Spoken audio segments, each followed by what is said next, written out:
Today is National Go Red for Women Day, when the American Heart Association raises awareness about cardiovascular disease in women specifically. So today we are wearing red to honor those women and to remind everyone you have to get your heart checked. And this morning I want to introduce you to a very special woman. Her name is Wakisha Stewart. She's from Cape Coral, and Wakisha is a heart attack survivor.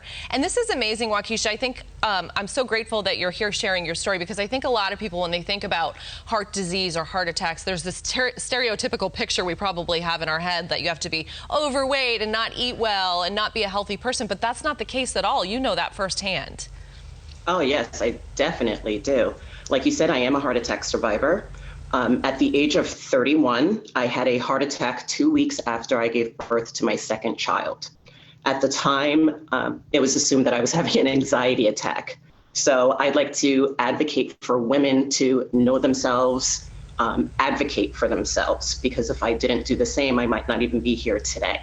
So when you ended up going, with these symptoms to the hospital, what were you feeling, and what did it take to realize that you were in fact having a heart attack, so that people at home can kind of be aware of what to look for?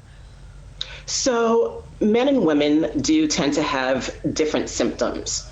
Women tend to feel a little more indigestion, fatigue. Sometimes our mind gets a little bit cloudy, which is what happened to me.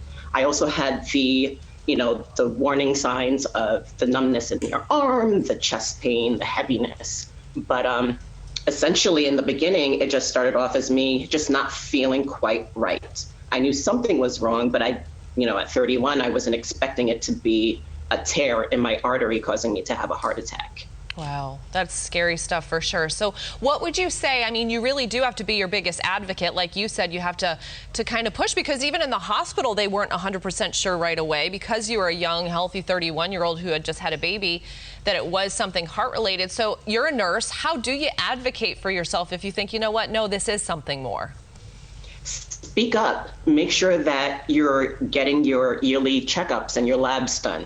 That way you know what your baseline is, what your normal is. For me, in my case, when I got to the hospital, I just kept insisting, no, there's something wrong. I have a medical background. I know that there's something wrong. So when they took me into the back and they ran some more tests, it was another nurse that actually saw me in triage and said, she's having a heart attack. We need to get her to the back immediately.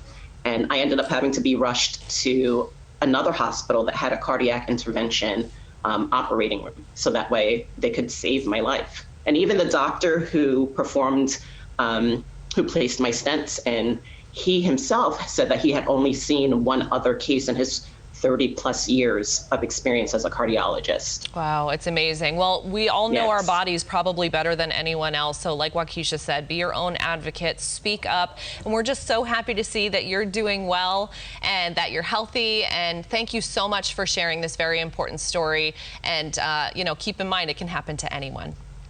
Yes, definitely. And like I said, please advocate for yourselves. Absolutely. All right, Wakisha, thank you so much. Have a wonderful day. Thank you, you too. Thanks so much for having me. Absolutely. All right, let's get a check of